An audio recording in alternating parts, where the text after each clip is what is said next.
बिस्मिल्लाहिर्रहमानिर्रहीम। Math 327 functional analysis by doctor Talat Nazir. आज हम इंटरेस्टिंग टॉपिक डिस्कस करेंगे अपने इस लेक्चर में, जो orthonormal sets and orthonormal sequence के बारे में होगा कि किस तरह से आप एक नया सेट डिज़ाइन करते हैं कि जो एलिमेंट जिसके आपस में एलिमेंट का इनर प्रोडक्ट लें तो वो 0 होता है और हर एलिमेंट का नाम लें तो वो जवाब 1 आता है। तो it's a very interesting class of the orthonormal sets and sequence, और इसको डिज़ाइन करने के लिए हम कुछ इंपॉर्टेंट प्रोसीजर्स भी पढ़ेंगे। एक इंपॉर्टेंट मेथड है जिसको हम ग्राम श्मिट प्रोसेस के नाम से जानते हैं। वहाँ पर हम देखेंगे कि किस तरह से आपके पास ऑर्थोनॉर्मल बेसिस जनरेट होती हैं। तो आज हमारे जो कोर्स है उसकी आउटलाइन है basically the orthonormal sets and the sequences, Pythagorean relations, linearly independentness, and then examples of orthonormal sets and the sequences. तो basically orthogonality of elements plays a basic role in inner product space and the Hilbert space। यानी कि ये एक इसका बहुत important role है कि आप इस तरह के एलिमेंट्स को ऑब्टेन कर लें कि जिनका आपस में आप इनर प्रोडक्ट लें तो जवाब 0 आता है और आपस में हर एक का नाम जो है वो आपके पास 1 के इक्वल आता है। और हिल्बर्ट स्पेस में भी यही स्ट्रक्चर अगर एग्जिस्ट करे of a particular interest or set those elements orthogonals in pairs, कि हमारे पास यानी कि we are interested all those pairs कि आपके पास इस तरह के एलिमेंट्स ऑब्टेन हो जाएं जो कि आपको ये वैल्यू दें कि देखें, मिसाल के तौर पर मैं यहाँ पे आपके पास एक छोटा सा सेट बनाता हूँ। V एक इस तरह का सेट है कि आप यहाँ पे एलिमेंट ले रहे हैं x 0, दूसरा आपके पास है 0 y और तीसरा इसका कंपोनेंट है 0 0। ये 3 एलिमेंट्स हमने एक सेट में ले लिए। अब आप यहाँ से ये आपका एक v जो है it's a subset of R square, ये आर स्क्वायर का एक सबसेट है। अब इम्पॉर्टेंट बात ये है कि अगर आप यहाँ पे सपोज इसको कह देते हैं v1, इसको कह देते हैं v2, इसको आप कह देते हैं v3। अगर आप देखें v1 का इनर प्रोडक्ट v2 के साथ क्या है तो आपको जवाब जो है वो 0 मिलेगा। v1 का इनर प्रोडक्ट v2 के साथ, v1 का इनर प्रोडक्ट अगर आप v3 के साथ लिखें तो जवाब 0 आएगा। 0 के साथ हर वेक्टर का इनर प्रोडक्ट 0 होता है। v2 का इनर प्रोडक्ट आप v3 के साथ देखें तो आपके पास जवाब जो है वो 0 आएगा। इसी तरह ये रिवर्स भी करते हैं तो आपके पास तमाम के तमाम 0 आ गया। तो we our interest is focus on that कि आप इस तरह के एलिमेंट्स ऑब्टेन करें कि ऐसे ऑर्थोगोनल पेयर आपको मिल जाएं। ये आपको ऑर्थोगोनल पेयर मिल रहे हैं। ऑर्थोनॉर्मल की बात अभी थोड़ी देर बात करेंगे हम यहाँ पे। To understand this let us remember a familiar situation in Euclidean space R3. In space R3, a set of that kind is set of 3 unit vectors in a possible direction that axis of a rectangular coordinate system, and we also call them E1, E2, E3. अब देखें R3 की जिस तरह यहाँ पे बात हो रही है, R3 के अंदर आप ना सपोज एक बहुत छोटा सा सेट ले रहे हैं जिसके अंदर आपके पास ना E1, E2, E3 3 standard basis मौजूद हैं। E1 इस तरह के 1 0 0, E2 आपके पास क्या होता है हमेशा 0 1 0 R3 के लिए, E3 जो है दैट इज द 0 0 1। अब आप देखें आप किसी भी EI का EJ के साथ इनर प्रोडक्ट लें तो आपके पास जवाब 0 आएगा for I is not equal to J। जब भी I और J यानी कि 2 डिस्टिंक्ट लें, I यानी कि 1 3 1 2 1 3, आप I 1 है दूसरा 2 ले लें, 1 है तो 3 ले लें, 2 है तो 3 ले लें, डिस्टिंक्ट लें तो हर एक के लिए आपके पास जवाब 0 आएगा। तो that is a very important कि आप इस तरह के कौन कौन से सेट्स ऑब्टेन कर सकते हैं। These vectors form A basis of R3। ये जो आपके पास है ये तो नॉर्मली यहाँ पे हमारे पास बेसिस भी है, और ना सिर्फ बेसिस है बल्कि हम इसे स्टैंडर्ड बेसिस कहते हैं, क्योंकि हर एक आप नाम लें, E1 का नाम लें, इस तरह E2 का नाम लें वो, और E3 का नाम लें, तमाम के नाम जो हैं वो 1 के इक्वल हैं। 1 का इक्वल आता है इस वजह से हम इसे स्टैंडर्ड बेसिस भी कहते हैं। और आपके पास ना ये आपके पास एक ऑर्थोनॉर्मल सेट है। अभी हम ऑर्थोनॉर्मल सेट को डिफाइन करने भी जाएंगे, लेकिन यहाँ पर we are interested to see that such a pairs जहाँ पे आप इसके अंदर के तमाम एलिमेंट्स का इनर प्रोडक्ट आपस में 0 ऑब्टेन करना चाहते हैं। तो दीज वेक्टर्स आपके पास ना these vectors form A basis for R3 so that every x belong to the R3 has a unique representation। अब देखें R3 के एलिमेंट की एक यूनिक रिप्रेजेंटेशन होती है। X3 का एलिमेंट किस तरह का होगा, आपके पास कोई भी अल्फा 1 अल्फा 2 अल्फा 3 ये है।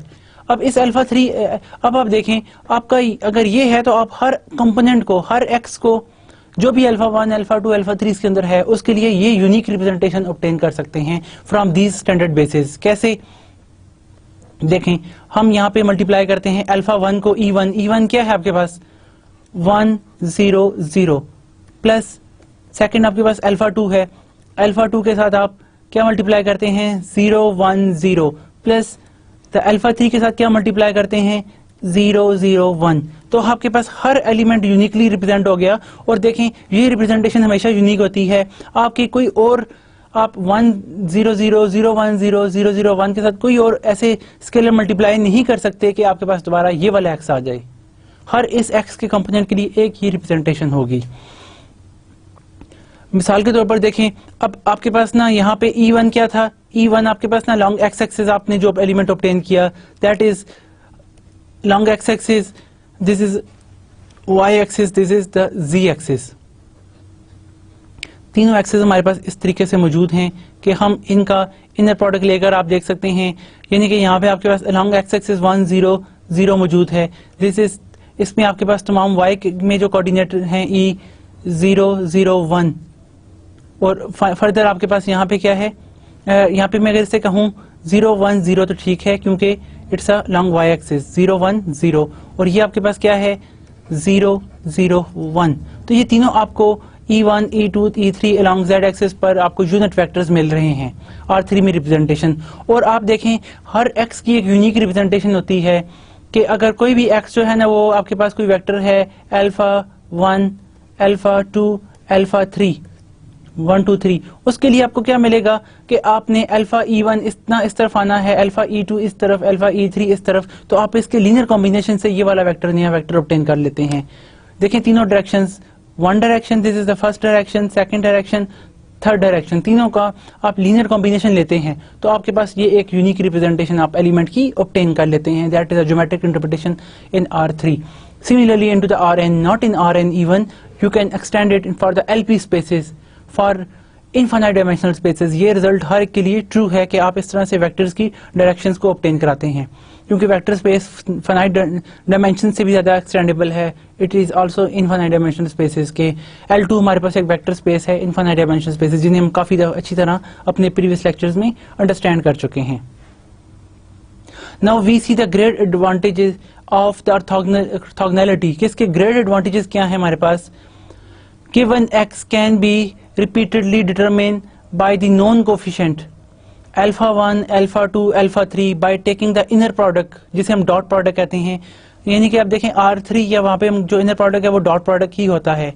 by fact to obtain alpha 1 we must multiply that representation of x by E1 कि आप x को अगर E1 से मल्टीप्लाई करते हैं तो हमारे पास एक नई रिप्रेजेंटेशन आ जाती है। किस तरह से कि x देखें क्या है, मैं अगर यहाँ पे दोबारा से लिखूं कि x की आपके पास रिप्रेजेंटेशन मौजूद है, एक यूनिक रिप्रेजेंटेशन, वो क्या है alpha 1 E1 plus alpha 2 E2 plus alpha 3 E3।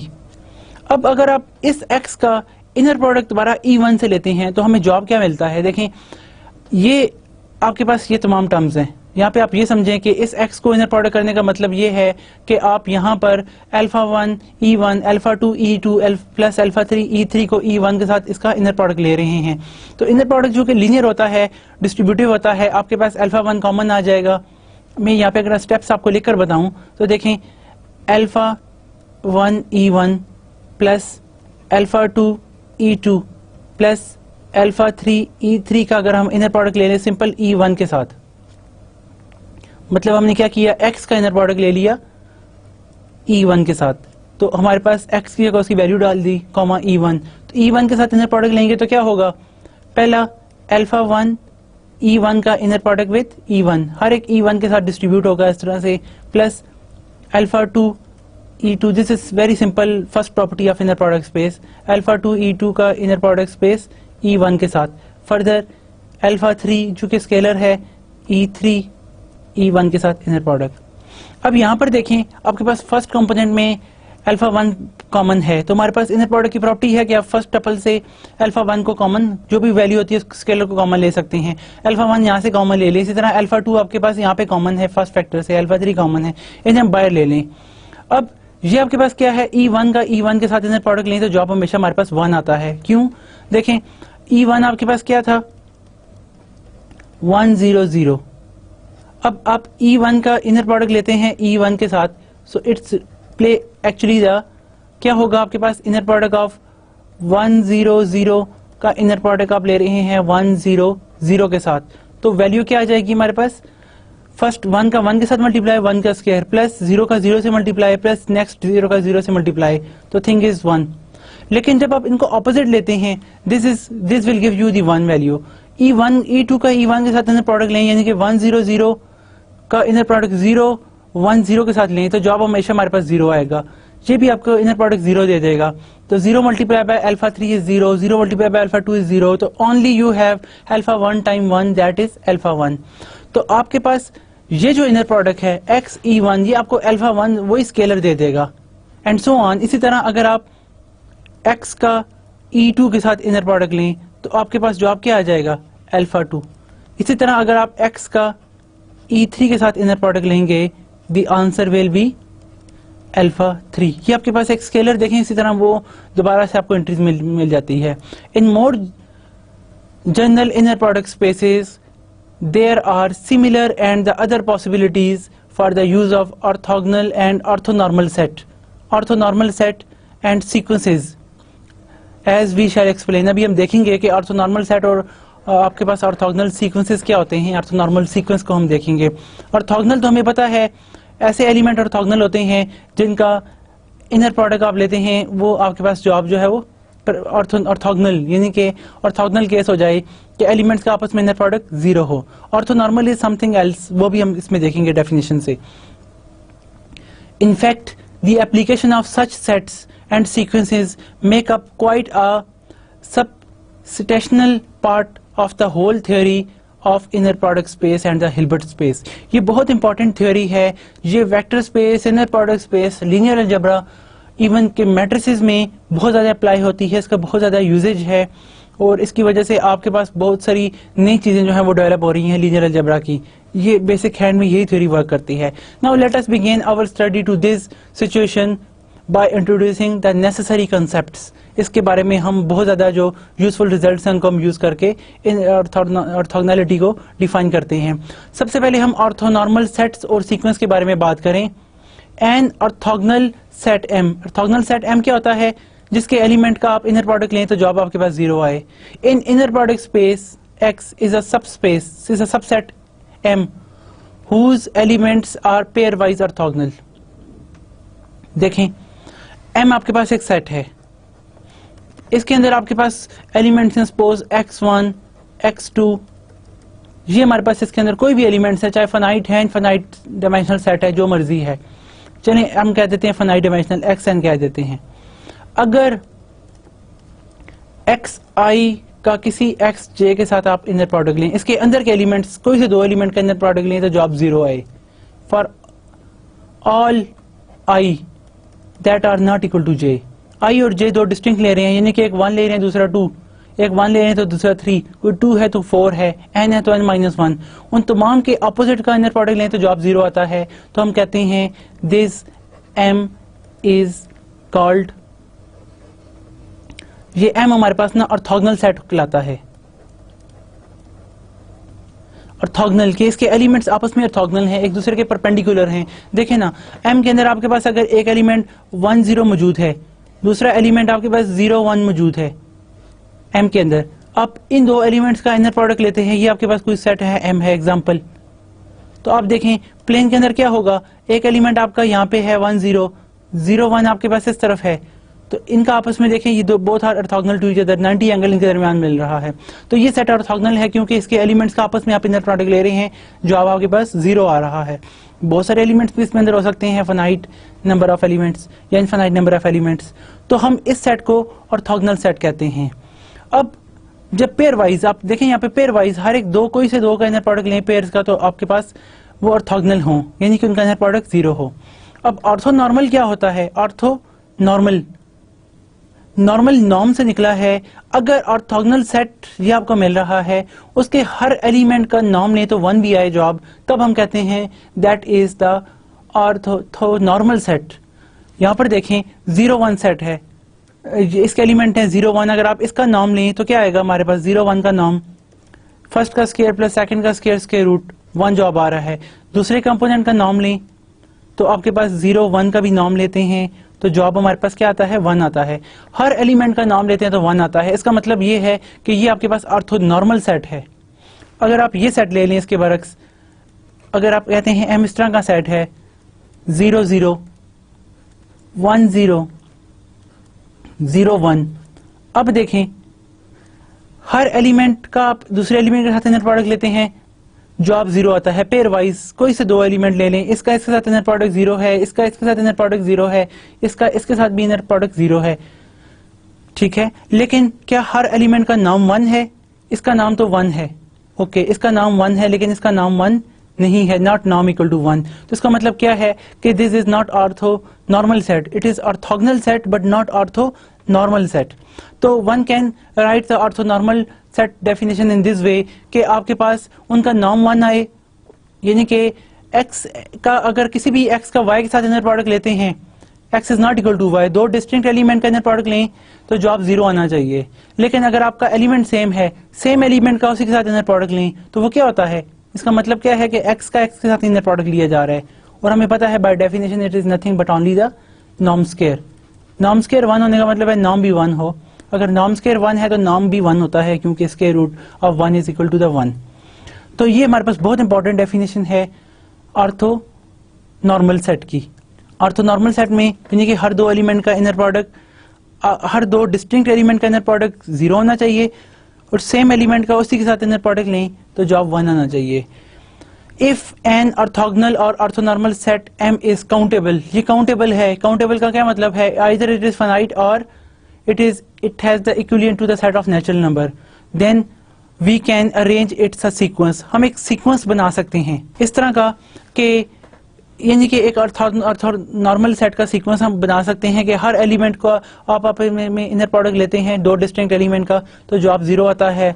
Individually हर एलिमेंट का नाम लेते हैं तो 1 आता है। या आप ऑर्थोगोनल सेट सिर्फ ले लें तो हम एक सीक्वेंस डिजाइन कर सकते हैं इससे, and is called the orthogonal sequence या ऑर्थोनॉर्मल सीक्वेंस। अगर ऑर्थोगोनल सेट है तो वो एक ऑर्थोगोनल सीक्वेंस जनरेट करेगा, अगर ऑर्थोनॉर्मल सेट है तो वो एक ऑर्थोनॉर्मल सीक्वेंस जनरेट करेगा, अगर आपका सेट काउंटेबल M हो तब। नाउ मोर जनरली, अब अगर हम थोड़ा सा एक्सटेंडेबल फॉर्म में इस चीज को देखें तो क्या है?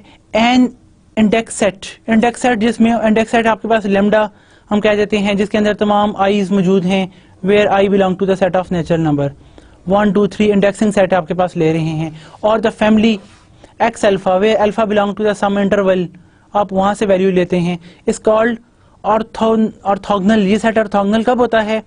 जब आपके पास हर दो अल्फा, दो डिस्टिंक्ट अल्फा ले लें, अल्फा बीटा, उन दोनों का एक्स अल्फा और एक्स बीटा का इनर प्रोडक्ट 0 हो, for all alpha beta belong to the I where alpha is not equal to the beta.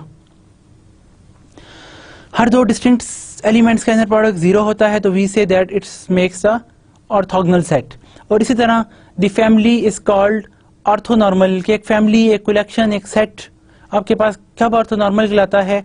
If के इट्स ऑर्थोगोनल, के ये ऑर्थोगोनल भी हो, हर दो डिस्टिंक्ट एलिमेंट का इनर प्रोडक्ट 0 हो, और इंडिविजुअली हर एलिमेंट का नाम लें तो जवाब 1 आए। So that for all alpha beta belong to the I, we have inner product of x alpha x beta is the delta of alpha beta। ये canonical वही आपके पास क्रोनिकल डेल्टा है जिसकी वैल्यू 0 और 1 होती है। 0 कब होती है? if alpha is not equal to the beta and its value is equal to the 1 if alpha equal to the beta। ये आपके पास इसके लिए बीटा के इक्वल हो। तो ये हमने इसको ज्यादा एक्सटेंड कर दिया, यानी कि we are interested to see the infinite dimensional space case ना। यहाँ पे एलिमेंट आपके पास इंटरवल से आ रहे हैं, इंटरवल में आपको पता है कि इनफाइनाइटली मेनी एलिमेंट्स होते हैं। We shall now consider some simple properties and examples of orthogonal and orthonormal sets. कौन कौन सी एग्जांपल्स हैं और ऑर्थोनॉर्मल सेट की प्रॉपर्टीज हैं? सबसे पहले एक बड़ी खूबसूरत बात कि आपके पास पैथागोरियन लॉ या पैथागोरियन रिलेशन जो होता है वो सेटिस्फाई करता है। ये ऑर्थोगोनल सेट या ऑर्थोनॉर्मल सेट दोनों सेटिस्फाई करते हैं, यानी कि यहाँ पर कौन से एलिमेंट्स होते हैं जिनका आपस में एक दूसरे के साथ इनर प्रोडक्ट लें तो जवाब 0 आता है? x का किसी भी y के साथ जो x और y इक्वल नहीं है, उन दो एलिमेंट का इनर प्रोडक्ट लें तो जवाब 0 आता है. So we are readily to obtain that के Pythagorean relation will be obtained. देखिए वो कैसे कि अगर आप x प्लस, यहाँ पे अगर आप x प्लस वाई नॉर्म का स्केयर अगर इसे ओपन करते हैं तो हमें पता है कि it's nothing but x plus Y का inner product with x plus Y, ये आपके पास होता है. और इसको आप ओपन करें जिस तरह हम बार बार इसमें यूज करते आए हैं, तो हमारे पास क्या आ जाता है? Inner product of x x plus inner product of x y plus inner product of y x plus inner product of y y. ये हम सिंपल इसको ओपन करते हैं. We have the various practice about that. तो अच्छा, अब आपके पास क्या है? हर x और y का इनर प्रोडक्ट 0 है. ये भी 0 हो जाएगा, ये भी 0 हो जाएगा, दोनों एलिमेंट. अब देखें by definition what is this? It's a norm of x square plus ये क्या है? Norm of y square. तो इसका मतलब क्या है कि आपके पास x plus y norm whole square equal to the norm of x square plus norm of y square one can easily obtained. और इसका मतलब यहाँ पर अगर आप देखें ये लेंथ x है अलोंग, अगर आप प्लेन में देखें तो this is x axis, this is y axis.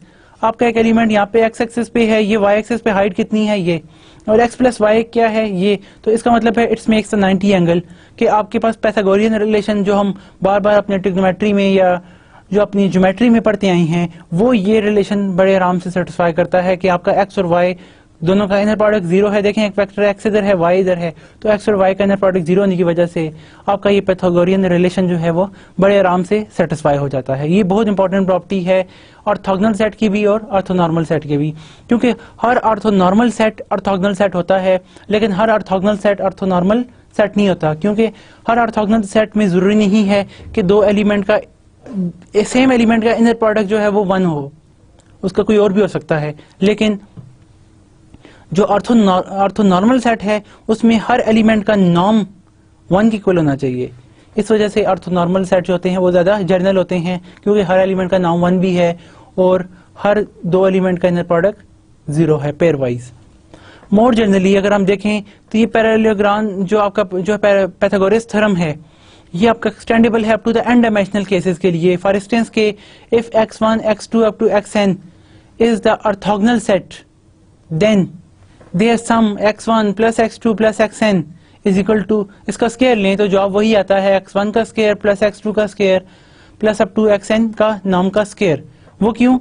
यहाँ पे जब इसको ओपन करते हैं तो हमारे पास जितने भी बीच में पेयर हैं, the inner product of x1 x2 वो भी यहाँ पे आएगा. इसी तरह x1 का इनर प्रोडक्ट x3 के साथ भी आएगा, वो भी सम के फॉर्म में आएगा.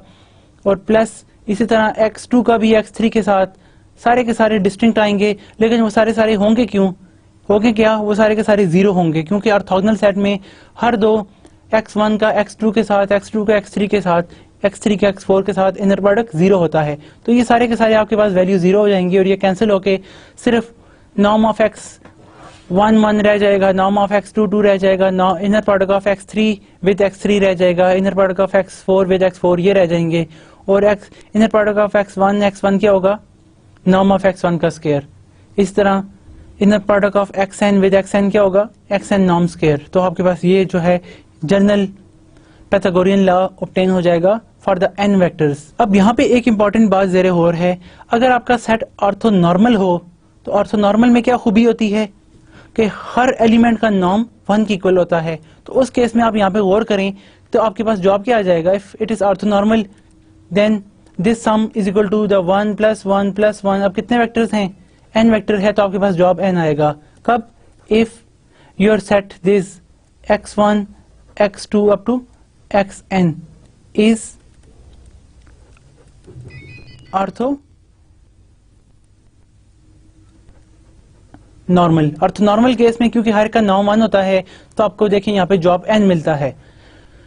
नाउ इनफैक्ट हमें ये इंपॉर्टेंट बात पता है कि xj और xk का इनर प्रोडक्ट 0 होता है जब j और k आपस में इक्वल ना हो, दो डिस्टिंक्ट ले लें. देन कॉन्सिक्वेंटली वी हैव, अब दो x समेशन आप ले लेते हैं, सम का नॉर्म लेते हैं, सब के वेक्टर का देखें, ये आपने सम लिया हुआ है, ये सम किसके इक्वल है? अंदर सम है, ऊपर नॉर्म स्क्वायर है. तो आप इसको देखें तो आपको क्या मिलेगा? नॉर्म स्क्वायर को आप लिख सकते हैं inner product of first into the, यानी कि सेम आपके पास इनर प्रोडक्ट इस फॉर्म में हम इसको ऑब्जर्व कर सकते हैं, that is equal to the inner product of first ही आपके पास वैल्यूज आ जाएंगी। और वो क्यों आएगी, देखें अब यहाँ पे जे और के है, हमें पता है कि जे और जे का जे के साथ इनर प्रोडक्ट होल्ड करता है, लेकिन जे का के साथ इनर प्रोडक्ट होल्ड नहीं करता, क्योंकि जे और के का इनर प्रोडक्ट 0 होता है। तो आप इसके सम को यहाँ पे बाहर इस फॉर्म में भी लिख सकते हैं, और जब भी जे के इक्वल नहीं है तो आपके पास क्या होगा, सारी की सारी टर्म 0 हो जाएंगी, और समेशन में जब भी जे इक्वल टू जे आएगा उसके लिए आपके पास नॉर्म जो है वो एग्जिस्ट करेगा। Then we can finally write that के सिर्फ जहाँ पे जे होगा तब ये वैल्यू बचेगी, बाकी सारी 0, तो 0 वाली हम टर्म यहाँ पे लिखते ही नहीं है। और हमें पता है जे का एक्स जे के साथ इनर प्रोडक्ट किसके इक्वल होता है, that is equal to the norm of j square summation with this. तो आप ये देखें कि वन कैन राइट हेयर कि यही चीज आप इस फॉर्म में भी ऑब्टेन कर सकते हैं, ये both are one of the same thing, but here we observe that it is for the infinite dimensional space, कि आपके पास डायमेंशन का नहीं पता, j equal to 1 to infinity के लिए हम करते हैं। Now here the summation one can take from 1 to n, तो ये ऊपर वाली फॉर्म बन जाएगी और नीचे वाली इसकी एक्सटेंडेबल फॉर्म है जिसमें हम इनफाइनाइट वेक्टर्स को एनालाइज कर रहे हैं। अब एक बहुत इंपॉर्टेंट लेमा लीनियरली इंडिपेंडेंस के हवाले से, the ortho normal set is linearly independent. Ortho normal set आपके पास हमेशा लीनियरली इंडिपेंडेंट होता है। ऑर्थोनॉर्मल में क्या होता है, दो बातें होती हैं कि आपके पास ये अगर E1, E2, En orthonormal set है तो इसका मतलब क्या है कि EI का हर EI का EJ के साथ इनर प्रोडक्ट ले तो जवाब क्या आएगा, 0 आएगा for I is not equal to J। और कोई भी आप EI का दोबारा EI के साथ इनर प्रोडक्ट लेते हैं, I अगर सेम है 1 1 2 2 3 3, तो आपके पास जवाब 1 आएगा, क्योंकि ये नॉर्म बन जाता है, नॉर्म 1 होता है, या इस वजह से आपका ये एक ऑर्थोनॉर्मल सेट है। तो this set is linearly independent. Independent का क्या मतलब है कि आप अगर इसके को लीनियर कॉम्बिनेशन की फॉर्म में लिखते हैं तो तमाम के तमाम एलिमेंट आपके पास हमेशा 0 होंगे, ओनली एक ही केस होगा कि all alpha is are equal to the 0।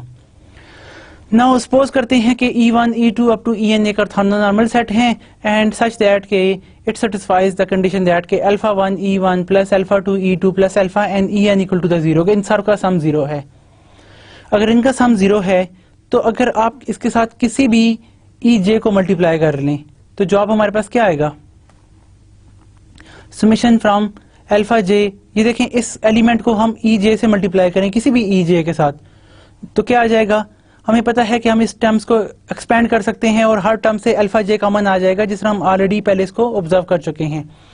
अब ये क्या होगा, EJ का EK के साथ इनर प्रोडक्ट 0 होता है, सिर्फ वही केस बचेगा जब J के साथ होगा, क्योंकि EJ J के साथ इनर प्रोडक्ट 1 होता है, बाकी सारों का इनर प्रोडक्ट 0 हो जाएगा। और हमें पता है कि EJ का EJ के साथ इनर प्रोडक्ट किसके इक्वल होता है, EJ का EJ के साथ इनर प्रोडक्ट 1 होता है, तो हमारे पास यहाँ पे जवाब 1 आ गया, अल्फा j इक्वल टू यहाँ पे अल्फा j आ गया। अब ये चीज इक्वल टू 0 है, वो क्यों, मैं यहाँ पे 0 नहीं लिखता, सपोज यहाँ पे 0 लिखने के बजाय मैं अगर यहाँ पे लिखूं कि ये एक्चुअली है क्या, ये आपके पास इनर प्रोडक्ट है 0 का विथ EJ के साथ। EJ किसी हमने EJ के साथ इसको मल्टीप्लाई किया 0 के साथ, क्यों, क्योंकि ये सम किसके इक्वल है, this sum equal to the 0, ये हमारी गिवन कंडीशन हमने लेट किया हुआ है। तो आप यहाँ पर देखें 0 के साथ किसी भी वेक्टर का इनर प्रोडक्ट लेते हैं तो जवाब 0 आ जाता है। तो इसका क्या मतलब है, alpha j equal to the 0। इस तरह अल्फा 1 अल्फा 2 हर अल्फा के साथ आप लेते हैं, हर एक अल्फा आपके पास 0 प्रूव हो जाता है, अल्फा 2 भी 0 अल्फा 3 भी 0। इसका मतलब क्या है कि सारे कॉम्बिनेशन होल्ड करते हैं if and only if your alpha each alpha i equal to the 0 for alpha i equal to 1 to n, हर एक के लिए, and proves linearly independence for any finite orthogonal set. हर फाइनाइट केस में जितने भी 1 से लेकर n तक एलिमेंट हैं, हर एक के लिए आपके पास अल्फा j 0 हो जाएंगे, तो ये ऑर्थोनॉर्मल सेट प्रूव हो गया इस तरह से। This also implies linearly independence if the given orthonormal set is infinite bye the definition of linearly independence, कि हम यहाँ से ये भी ऑब्जर्व कर सकते हैं, देखें आपके पास कितने एलिमेंट्स हैं, सपोज के ये हम k equal to 1 to infinity कर ले रहे हैं, तो इन्फिनिटली मैनी एलिमेंट्स के लिए भी तमाम के तमाम अल्फाइज आपके पास 0 बन रहे हैं। तो ना सिर्फ फाइनाइट केस बल्कि इनफाइनाइट डायमेंशनल स्पेस के लिए भी ये रिजल्ट आपके सामने प्रूव हो रहा है। अब हम कुछ इंपॉर्टेंट एग्जांपल्स देखते हैं ऑर्थोनॉर्मल सेट के लिए के वाले से। R क्यूब में आपका जो ऑर्थोनॉर्मल सेट है वो that is the space containing the three elements 100, 010 and 001. आप ये देखें, आप कोई से दो एलिमेंट का इनर प्रोडक्ट लेते हैं, suppose that it is E1, this is E2, this is E3. आप इनर प्रोडक्ट ले लें किसका? 100 का, किसके साथ? 010. तो हमारे पास जवाब क्या आएगा? देखिए यूजुअल प्रोडक्ट है 0 प्लस ये सेकंड कंपोनेंट सेकंड से मल्टीप्लाई होगा, पहला हमेशा पहले से मल्टीप्लाई होता है कंपोनेंट, तो 1 multiply by 0 is 0, 0 multiply by 1 is 0, इस तरह 0 multiply by 0 will makes again the 0 और हमारे पास आंसर 0 आ गया। इसी तरह आप कोई से दो एलिमेंट का इनर प्रोडक्ट लें, जवाब 0 आता है। ना सिर्फ ये बल्कि हर एक का नॉर्म ले लें, 100 का अगर आप नॉर्म लेते हैं, इसका नॉर्म क्या होता है? हमें पता है कि आर क्यूब में नॉर्म फर्स्ट का स्क्वायर प्लस सेकंड का स्क्वायर प्लस थर्ड एंट्री का स्क्वायर रूट, वो यूजुअल आपके पास नॉर्म जो हमने डिफाइन किया हुआ है। तो आपके पास 1 square root that is equal to the 1। इस तरह हर एंट्री का अगर आप नॉर्म लें तो नॉर्म 1 आता है। तो R3 में आपके पास यूक्लिडियन, ये एक यूक्लिडियन स्पेस है जिसमें आपके पास हर कंपोनेंट का आप इनर प्रोडक्ट ले रहे हैं, तो जवाब आपके पास क्या आ रहा है? This is the good example in R3 के हर कंपोनेंट का नाम भी 1 है और सारे एलिमेंट्स आपस में एक दूसरे के ऑर्थोगोनल हैं। तो ये आपका जो सेट बनेगा कौन सा? हम कह सकते हैं this set 100, 010 and 001 it's a is orthonormal set. अगर तो सिर्फ हर दो एलिमेंट का इनर प्रोडक्ट 0 है पेयर वाइज, तो फिर हम कहते हैं इट्स अ ऑर्थोगोनल सेट।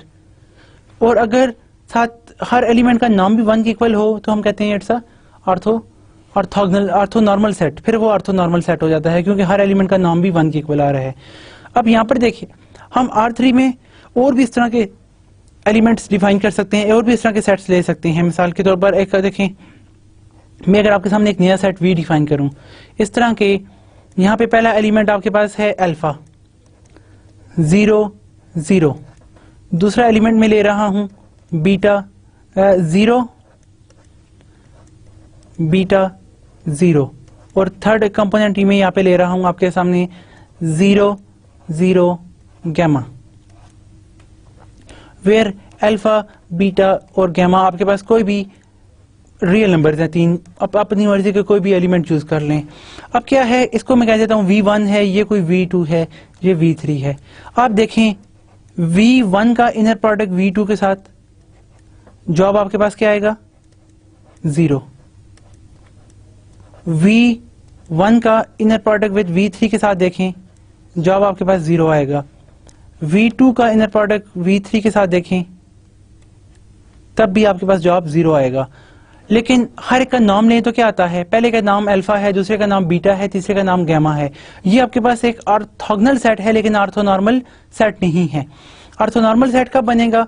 मैं अगर पहला एलिमेंट इस तरह से ले लेता हूं, मैं कहता हूं W सेट में यहां से एक नया बनाता हूं, ऐसे कि हर एक के साथ पहला यानी कि मेरे पास alpha over norm of alpha, ये ऐसे ले लेता हूं, कॉमा 0 यहाँ पे 0 beta over norm of beta, ये मेरे पास और 0, यानी कि नॉर्म ले लें या मॉड ले लें, एक ही बात है, नॉर्म मॉड इक्वल होते हैं R में। और इसी तरह 0 gamma over norm of gamma, ये आपके पास। अब भी देखें इनर प्रोडक्ट भी 0 है, हर एक का नॉर्म लें तो जवाब 1 आएगा। मिसाल के तौर पर आप देखें पहले कंपोनेंट का नाम ले लें, जब हम फर्स्ट कंपोनेंट का नाम लेते हैं यानी कि अल्फा ओवर अल्फा नॉर्म 0, ये आपके पास एलिमेंट है। अगर आप इसका नॉर्म लेते हैं तो नॉर्म क्या होगा? स्क्वायर ऑफ फर्स्ट, पहले का आप देखें, पहले का भी आपके पास स्क्वायर आ जाएगा, square of first plus square of second plus square of third का होल स्क्वायर रूट। तो अल्फा मॉड का स्क्वायर और ये देखें तो आपके पास वैल्यू 1 आ जाएगी क्योंकि ये इससे कैंसिल होके 1 का स्क्वायर प्लस इसी तरह आपके पास यहाँ पे 0 प्लस 0 का नॉर्म और आपके पास जवाब जो है वो 1 की इक्वल आता है। अब ये W सेट आपका ऑर्थोनॉर्मल सेट है क्योंकि हर दो एलिमेंट का इनर प्रोडक्ट भी 0 है और सेकेंडली हर एलिमेंट का नॉर्म ले तो जॉब 1 आता है। तो इस तरह हम ये एक ऑर्थोनॉर्मल सेट नया भी डिफाइन कर सकते हैं। अब एक और बात इंपॉर्टेंट कि L2 स्पेस में आप देखें ऑर्थोनॉर्मल सेट्स आपके पास कौन सा होगा। आप जो कैनोनिकल डेल्टा की फॉर्म में एलिमेंट डिफाइन करते हैं E1 that is 1 0 0 up to so on, ये आपका E1 है। E2 आप ले रहे हैं तो E2 क्या होगा, that is 0 1 0 0 up to so on. इस तरह E3 up to so on, ये सारे के सारे।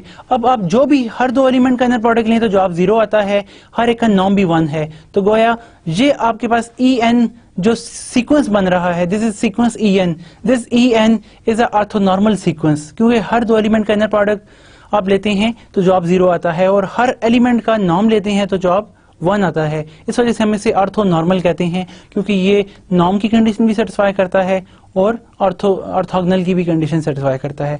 इस वजह से ऑर्थोनॉर्मल, इसको हम कहते हैं ऑर्थोनॉर्मल सीक्वेंस। अब एक और बहुत इंटरेस्टिंग सी example, space of a continuous functions.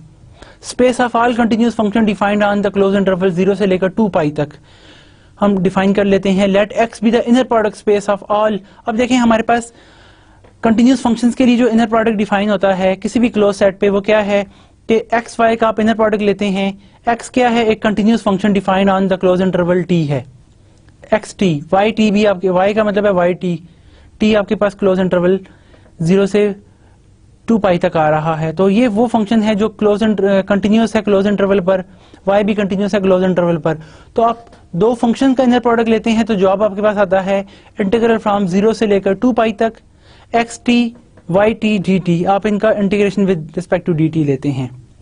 अब आप एक नया ऑर्थोनॉर्मल सीक्वेंस डिफाइन करने की कोशिश में हैं कि ऐसा हमें एक सीक्वेंस मिल जाए जिसके हर दो एलिमेंट का इनर प्रोडक्ट लें तो जवाब 0 आए। हर दो एलिमेंट का जो भी आप पेयर उठाते हैं, पेयर आप ले लें दो एलिमेंट कोई से, उनका इनर प्रोडक्ट 0 होगा, और इंडिविजुअली हर एलिमेंट का अपने आप के साथ इनर प्रोडक्ट लेते हैं तो जवाब 1 आता है। वो क्या है, हर एलिमेंट का नाम चुके 1 है, तो अपने आप के साथ इनर प्रोडक्ट लेने का मतलब है यह कि नाम ले रहे हैं हम एलिमेंट का, तो जवाब 1 आए।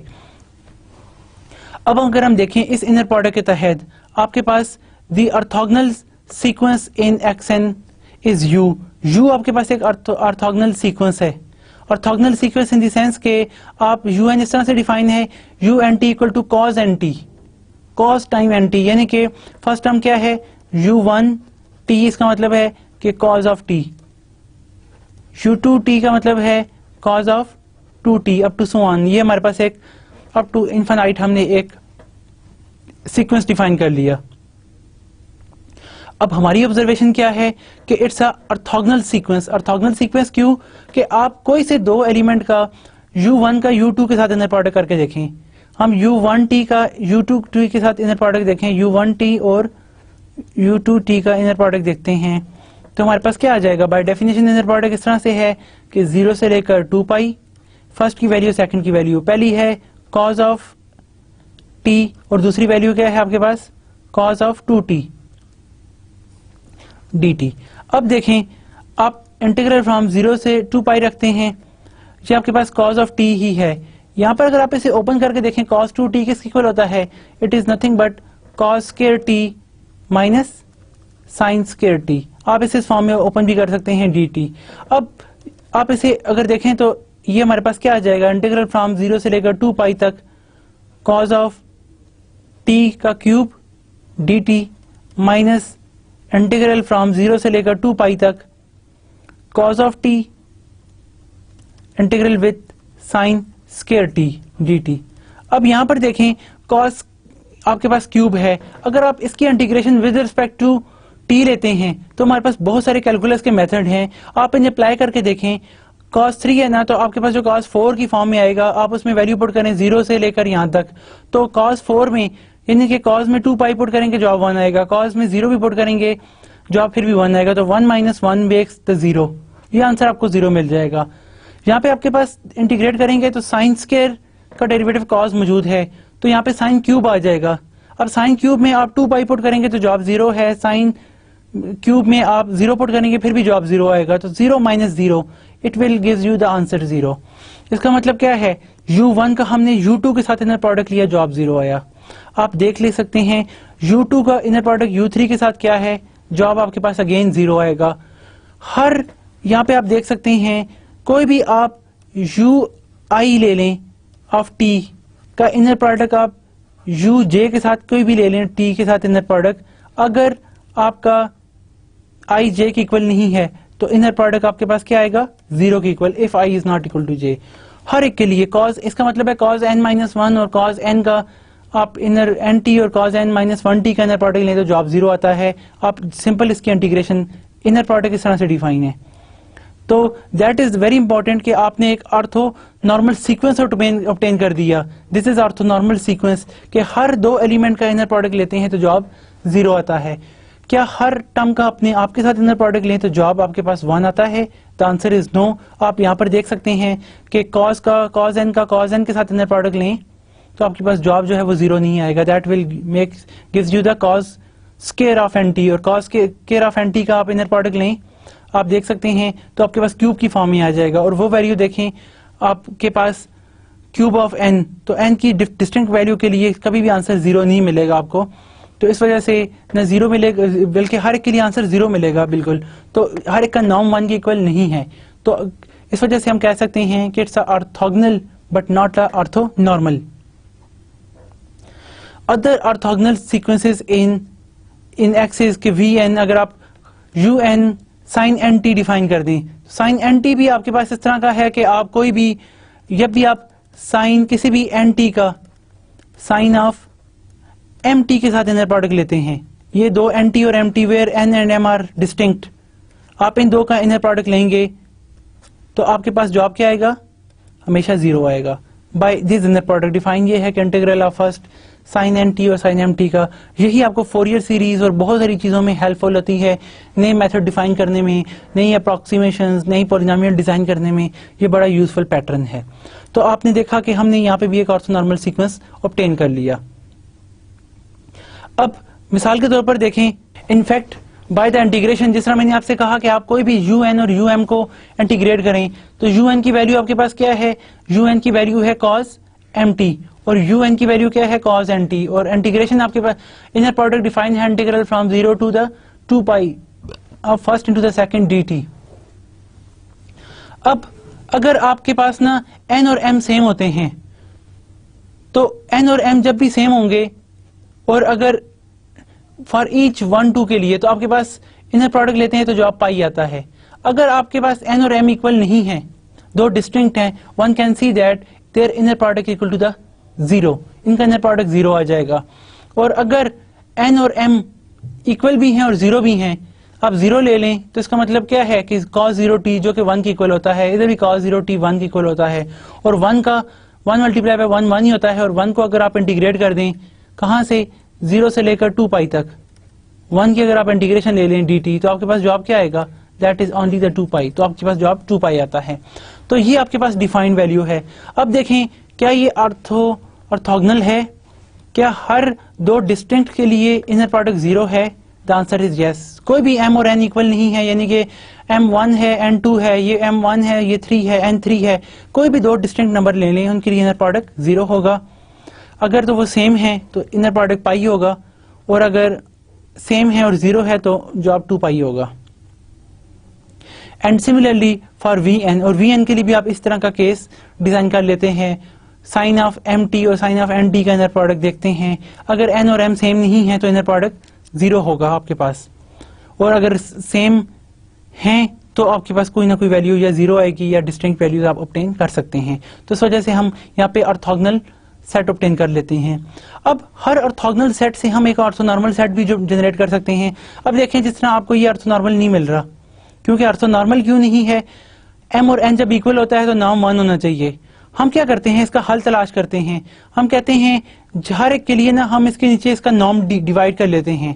0 0 के लिए E0t के लिए क्या कर लेते हैं कि 1 ओवर 2 पाई, हम 2 पाई स्क्वायर रूट डिफाइन कर लेते हैं।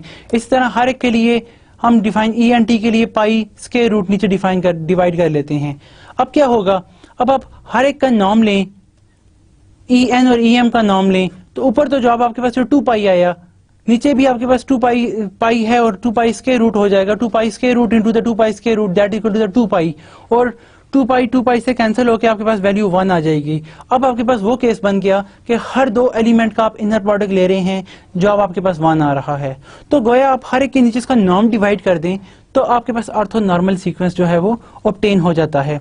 Orthonormal sequence it's a worthful कि आपके पास हर एक वैल्यू के लिए हम इसके नॉर्म को नीचे डिवाइड कर रहे होते हैं और हमें वैल्यूज इस तरह से मिल रही होती हैं। मिसाल के तौर पर जिस तरह देखें, मैंने आपको ये बताया था फाइनाइट डायमेंशनल स्पेस में कि हमारे पास अल्फा है, तो अगर आप नीचे मॉड ऑफ अल्फा डिफाइड कर दें, मॉड ऑफ अल्फा विद 0 0, ये पहला वेक्टर, और इसी तरह 0 beta with mod of beta, ये आप नीचे 0, ये दूसरा वेक्टर है आपके पास, और इसी तरह 0 0 gamma over mod of gamma, ये आपने गैमा मॉड नीचे यानी कि इसका नॉर्म नीचे डिवाइड कर दिया।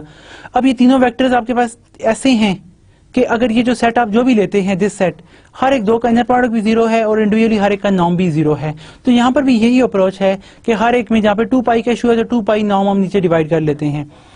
नॉर्म वैल्यू क्या होगी? That is the square root of this one. इसी तरह स्क्वायर रूट ऑफ पाई, तो आपके पास ये ऑर्थोनॉर्मल हम ऑब्टेन कर लेते हैं, एक ऑर्थोनॉर्मल सीक्वेंस ऑब्टेन कर लेते हैं। और वीएन के लिए भी, वीएन जो कि हमारे पास साइन एंड टी की फॉर्म में डिफाइन है, साइन एंड टी के लिए भी हम क्या करते हैं, हर एक के नीचे इसका नॉर्म डिवाइड कर लें।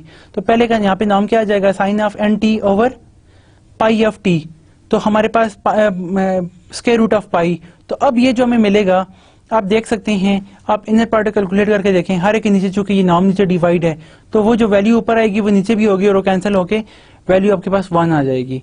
तो हर एक केस में आपको 1 नॉर्म मिलता है और डिस्टिंक्ट का इनर प्रोडक्ट 0 होता है, hints it's a orthonormal sequence. Now the greatest advantage of the orthonormal sequence over arbitrary linearly independent sequences is the following. इसका एक बहुत यूजफुल एडवांटेज है, वो क्या है, if we know that the given x can be represented as a linear combination of some elements of an orthonormal sequence, then the orthonormality makes the actual determination of the coefficient very easily.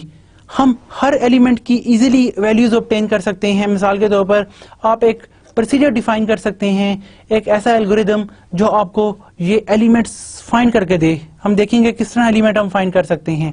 In fact if अब क्या है, आपके पास E1 E2 एक sequence है, En ये एक आपके पास सीक्वेंस है ऑफ ऑर्थोनॉर्मल, एक ऑर्थोनॉर्मल सीक्वेंस है in an inner product space X, and we have X span by E1 E2 up to En, कि x आपके पास एक एलिमेंट है जो इस E1 E2 से स्पैन होता है, यानी कि x जो है वो इसके लीनियर कॉम्बिनेशन से ऑब्टेन होता है, where n is some fix number, के इसकी डायमेंशन फिक्स है कि आप फिक्स नंबर ऑफ एलिमेंट से इस एलिमेंट इसको स्पैन करा सकते हैं। Then by the definition of span, span क्या करता है कि हर एलिमेंट आपको इसके लिए आपके पास यूनिक अल्फा बीटा गैमा आते हैं कि आपको एक यूनिक रिप्रेजेंटेशन मिल जाती है कि हर x के लिए आपको एक यूनिक रिप्रेजेंटेशन के x is actually equal to the, वही जो हम ऑलरेडी पढ़ चुके हैं, alpha 1 x1 plus alpha 2 x2 plus up to so on plus alpha n xn। हमें एक यूनिक रिप्रेजेंटेशन हर एलिमेंट के करस्पॉन्डिंग मिल जाती है। And if we take the inner product, अगर हम इस एलिमेंट का इनर प्रोडक्ट ले लें विद EJ, जो कि हम ऑलरेडी ले चुके हैं, तो EJ के साथ इनर प्रोडक्ट लेने का मतलब क्या है x का, कि आप इस सम का इनर प्रोडक्ट ले रहे हैं EJ के साथ। वो क्या करके देगा, इनर प्रोडक्ट में ये कंपोनेंट कॉमन आ जाएगा। इट इज वेरी इजी कि आप इसे ओपन करके देखें, हर एक टर्म में आपके पास जो जो कॉमन आ रहे हैं आप साइड पे ले लें, तो बाकी आपके पास EK का इनर प्रोडक्ट विद EJ रह जाएगा। और हमें पता है EJ और EK का इनर प्रोडक्ट क्या होता है, it is actually equal to the 1। वो क्यों, जब भी आपके पास ना ये J सेम होगा, देखें ये क्या है, K equal to 1 to n, ये सारे हर वैल्यू के लिए घूम रहा है, यानी कि मे बी फाइनाइट और इनफाइनाइट, हर एक के लिए जब कोई भी आप 1 लेंगे, EJ फिक्स है तो इसका इनर प्रोडक्ट 0 होगा, 2 के साथ भी J का इनर प्रोडक्ट 0, सिर्फ J जो इसमें आएगा उसके साथ इसका इनर प्रोडक्ट 1 होगा। और हमने ये कह दिया क्योंकि ये आपके पास क्या है, ऑर्थोनॉर्मल सीक्वेंस है, तो यहाँ पे आपके पास that is equal to the alpha J times 1 that is equal to alpha J। इसका मतलब क्या है कि हर x EJ का इनर प्रोडक्ट आप लेते हैं, x का EJ के साथ इनर प्रोडक्ट लेते हैं, तो जवाब आपके पास अल्फा J आता है। ये मेथड हमें एक इम्पॉर्टेंट प्रोसीजर बताता है, यानी कि वो क्या, विद दीज कोफिशिएंट्स 6 becomes, ये जो आपके पास 6 इक्वेशन है, देखें x equal to the summation from k equal to 1 to n alpha k e k, ये अगर आप देखें तो इट विल बिकम्स के x equal to the k equal to 1 to n x e k का inner product with e k. This shows के आपके पास हर ये कैसे आया, आप ऑब्जर्व करें यहां से कि हर सम का हम ई के साथ इनर प्रोडक्ट ले रहे हैं. तो ये इसका मतलब क्या है कि वो जो कोफिशिएंट है वो क्या है आपके पास, अल्फा जे जो है वो इसके इक्वल है.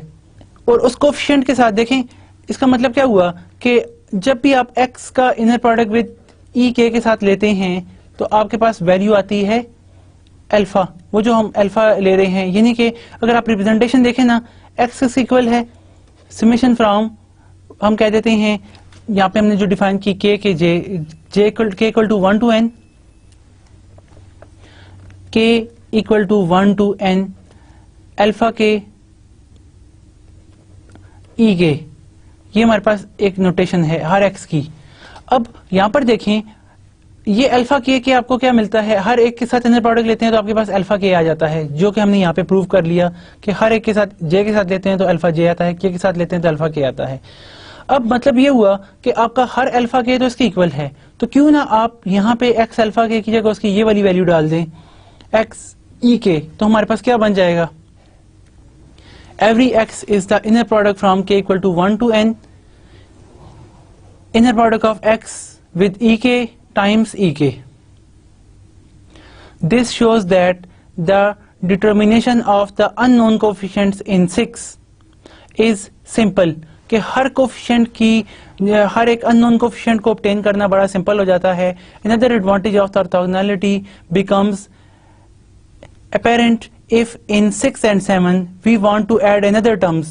अगर हम एक और नई टर्म इसमें ऐड कर दें, मिसाल के तौर पर alpha n plus 1 e n plus 1 इसमें ऐड कर दें to take care of n x tilde. अगर देखें x में हमने एक नया element x n alpha n plus 1 e n plus 1, यानी कि हमने इसकी डायमेंशन इंक्रीज कर दी, तो x टिल्डा हमें नया एलिमेंट मिल जाएगा. और वो किससे स्पैन होगा, वो बजाय E1 से En तक स्पैन होने के उसमें En प्लस 1 कंपोनेंट भी हमें चाहिए होगा कि आपने उसके साथ कोई अल्फा n प्लस 1 अप्लाई किया, तब वो आपके पास नया कंपोनेंट आया.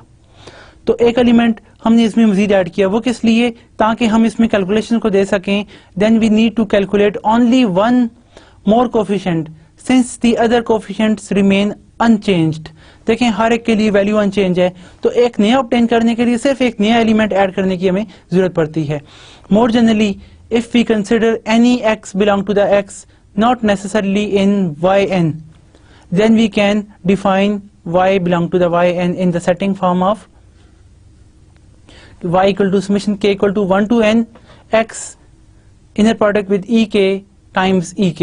वो ek जो है इसके साथ दोबारा मल्टीप्लाई करेंगे तो आपके पास एलिमेंट आ जाएगा. देखें ये इनर प्रोडक्ट आपको देता क्या है, अगर आप यहाँ पे गौर करें, this inner product is a real number. ये आपके पास कोई रियल नंबर, इनर प्रोडक्ट आपके पास हमेशा एक रियल नंबर या कम्प्लेक्स नंबर होता है. कोई आपके पास ना वो स्पेस, अगर रियल इनर प्रोडक्ट स्पेस है या कम्प्लेक्स इनर प्रोडक्ट स्पेस है तो उस पर डिपेंड करता है.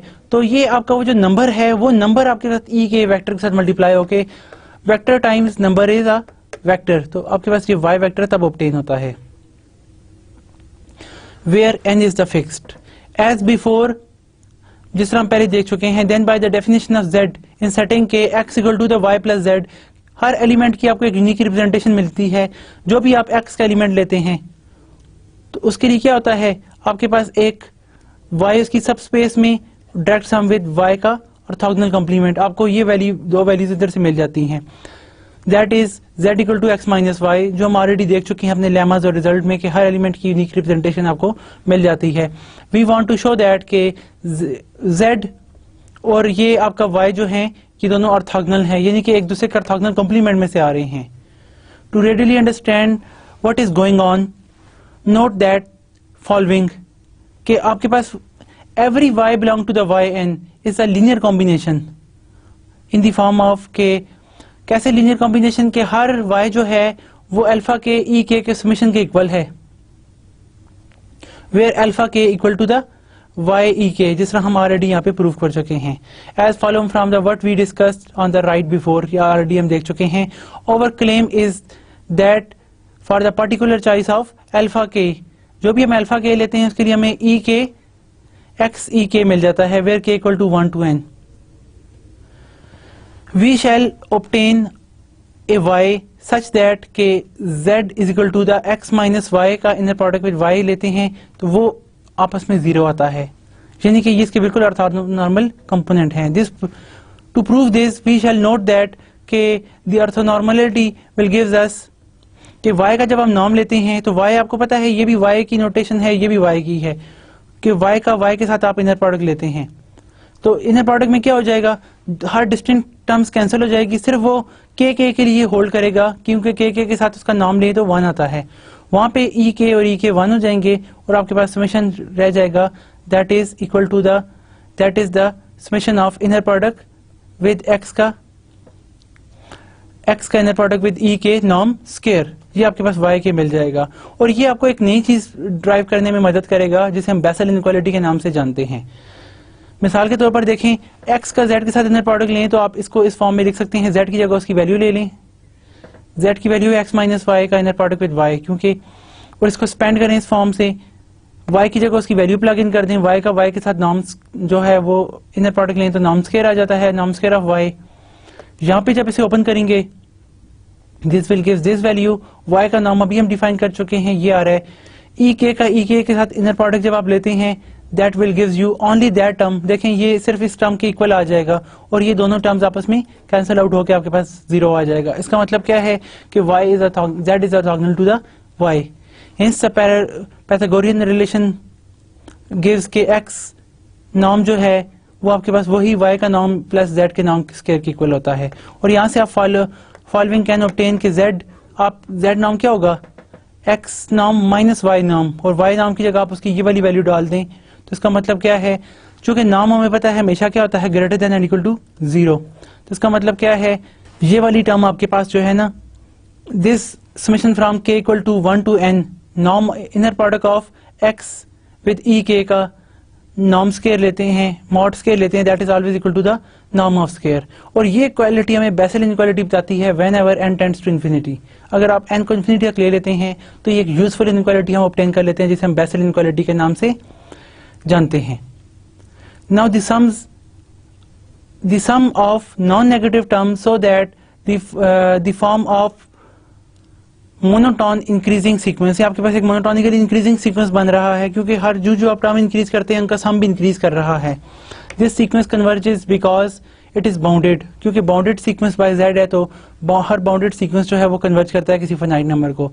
This is the sequence of partial sums of infinite series, thus it's converges. So from the 12 we implies that कि आप इसका infinite sum भी ले लें, वो जो पिछली क्वेश्चन का, तो हमारे पास एक नई तरह की फॉर्म बन जाती है जिसे हम बेसल इनइक्वालिटी कहते हैं। बहुत यूजफुल फॉर्म है, इसकी फिजिक्स केमिस्ट्री में और इवन बाकी काफी सारी जगह पे प्रूफ्स में हम इसे यूटिलाइज करते हैं, जिस तरह हम काशी-श्रीवास्तव इनइक्वालिटी को अप्लाई करते हैं।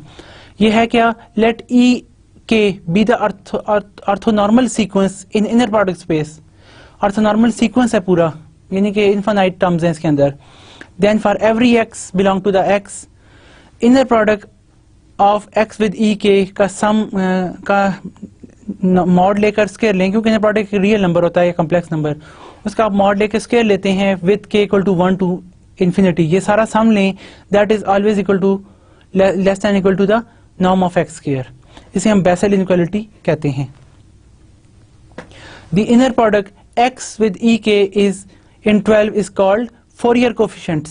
ये आपके पास ये जो कोफिशिएंट्स होते हैं इनको हम फोरियर कोफिशिएंट्स कहते हैं, क्योंकि ये फोरियर सीरीज जनरेट करने में हेल्पफुल होते हैं with respect to the orthonormal sequence.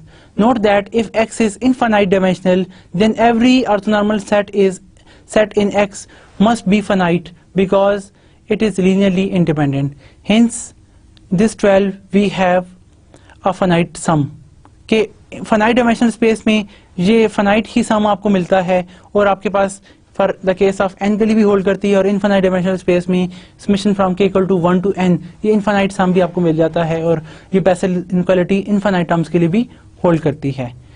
यहाँ पे हम आज का लेक्चर स्टॉप करेंगे। ओवरऑल हमने बेसल इनइक्वालिटीज तक आके देखा, हमने यहाँ पे रिप्रेजेंटेशन देखी, ऑर्थोगोनल सेट की, ऑर्थोनॉर्मल सेट की, किस तरह से फाइंड करते हैं।